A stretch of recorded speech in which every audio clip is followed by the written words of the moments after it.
Hey everyone, welcome back. So, here's something that's honestly hard to believe.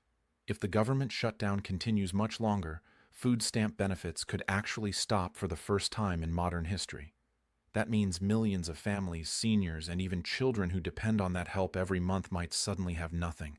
We're talking about 42 million Americans, many of whom already live paycheck to paycheck, now facing empty grocery carts because of politics. And what's more, the states, not Washington, are suddenly being asked to step in and pick up the slack. But can they really? Before we get into all that, let me know in the comments. How would a delay or cut to food assistance impact people? Or maybe your local community? I'd really love to hear your thoughts. So let's start with what's actually going on right now. The federal government has been shut down for more than 4 weeks.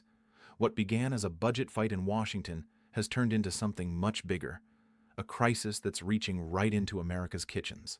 SNAP, the Supplemental Nutrition Assistance Program, what most people just call food stamps, is at the center of it. It's a program that's been around for decades, quietly helping 1 in 8 Americans put food on the table. For most families, it's not a luxury, it's survival. You see, usually SNAP keeps running no matter what's going on politically, but this time the Department of Agriculture says it doesn't have the legal or funds to keep payments going. They've basically said the well has run dry. That means when November 1st comes around, benefits won't go out.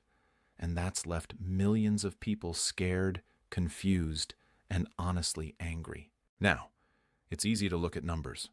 42 million people, $8 billion a month. But behind those numbers are real families.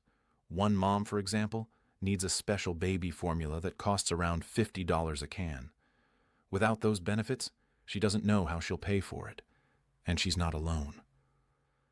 Across the country, families are suddenly realizing that their grocery budget, something they counted on every single month, could just vanish. You see, SNAP was created back in the Great Depression as a way to help farmers sell crops and keep struggling families fed. Then it became a permanent part of federal law in the 1960s under President Lyndon Johnson's War on Poverty. The whole idea was simple. No American should go hungry because of circumstances beyond their control. So the fact that we're even talking about benefits stopping shows how serious this shutdown has become. Now, here's something people don't always realize. SNAP isn't just a safety net for individuals. It's also a huge part of local economies. Every dollar in food stamps creates about $1.50 in economic activity. So, if that stops, it's not just families that get hurt. It's grocery stores, farmers, and small businesses too. Imagine rural towns where grocery stores already run on tight margins, suddenly losing hundreds of regular customers overnight. That's what's at stake here. So, what are states doing about it? Well, many are trying to fill the gap, but it's like trying to plug a dam with a garden hose. California has already fast-tracked $80 million in aid and even sent National Guard troops to help food banks. Minnesota set aside about $4 million for emergency food shelves. Virginia declared a state of emergency and plans to use $37.5 million a week from its own surplus to help families. Even smaller states like New Hampshire and New Mexico are working with local food banks trying to stretch what little they have. But here's the thing. SNAP pays out $8 billion every single month nationwide. So even if states put in tens of millions, it's just not enough to replace that federal funding. Food banks are already warning that they can't possibly meet the new demand. One director said, for every 1 meal food charities provide, SNAP provides 9. That really puts things into perspective. And what's making this even more complicated is that states are now getting dragged into lawsuits. Over 24 states, including Arizona, Massachusetts, and North Carolina, have sued the Trump administration for refusing to release SNAP funds. They're arguing that Congress made this funding permanent years ago, meaning it's supposed to continue even during a government shutdown. The USDA, though, says its contingency fund can only be used for natural disasters like hurricanes, not political standoffs. So yeah, it's turned into a legal fight, and a moral one too. The administration says it's simply following the law and that using those funds without congressional approval could break budget rules. But critics say it's about priorities, that money is still flowing to certain areas like defense and agriculture subsidies. while programs for low-income families are left hanging. It's a tough situation, and depending on who you ask, you'll get a very different answer about who's really at fault. Now, what's interesting here is how this all ties into bigger changes happening this year.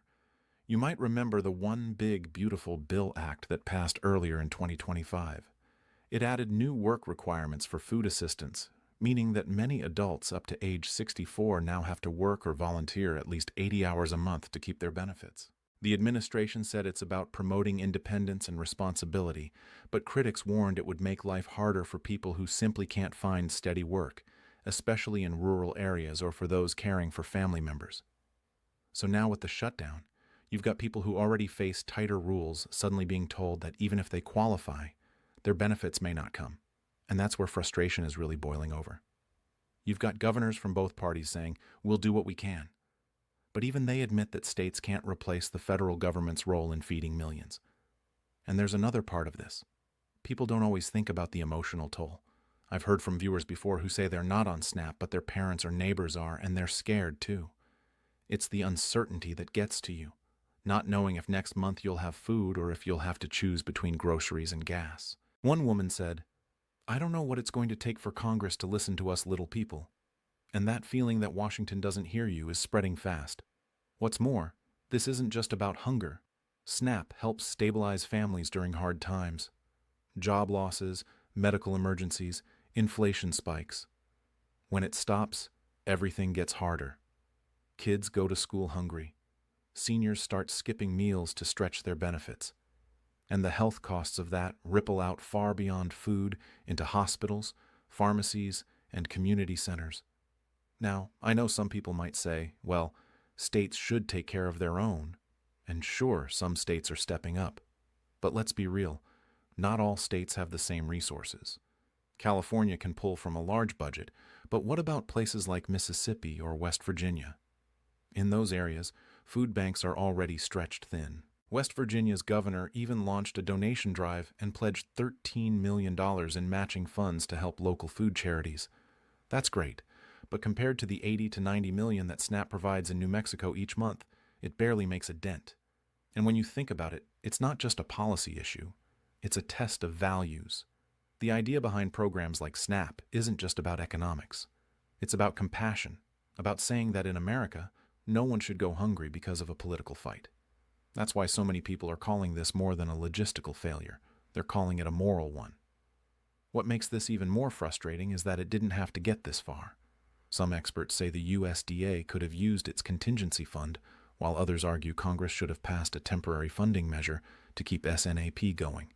But because neither side budged, regular people are caught in the middle. And you know, that's really the story of most shutdowns. Those with the least power feel it the most. Meanwhile, food banks are reporting record numbers. In Pittsburgh, calls to food assistance hotlines have doubled.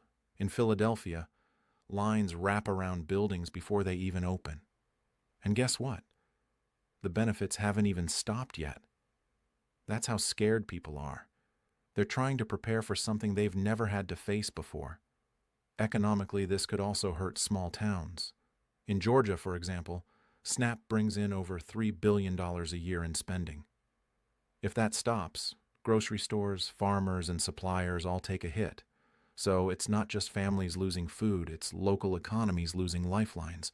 And honestly, once those small stores close, they rarely reopen. That's how food deserts grow. So then, what happens next? Well, if the shutdown ends soon, payments might resume. But experts say it could still take weeks to process everything. There's also talk that this might lead to broader reforms, or at least a rethinking of how critical programs are shielded during political fights. Some have even suggested automatic funding triggers for programs like SNAP to prevent this kind of situation from ever happening again. But until that happens, families are just waiting. They're refreshing their benefit cards, hoping something changes. And in the meantime, states, nonprofits, and neighbors are doing their best to help one another. It's one of those moments that really shows both the cracks and the compassion in our system, the cracks at the top and the compassion at the ground level. Now, I want to hear from you. What do you think should happen next? Should states take more responsibility, Or should the federal government make sure programs like SNAP never stop, no matter what? Let me know your thoughts in the comments. It's something that affects all of us directly or indirectly because food security touches every part of our economy and our communities. And hey, if you found this helpful or you just want to stay informed as things develop, make sure you're subscribed. I'll keep sharing updates as this story unfolds. Not just the numbers, but what they mean for real people like you and your family. So, yeah, let's keep the conversation going, stay informed, and hopefully we'll see some leadership that puts people before politics soon.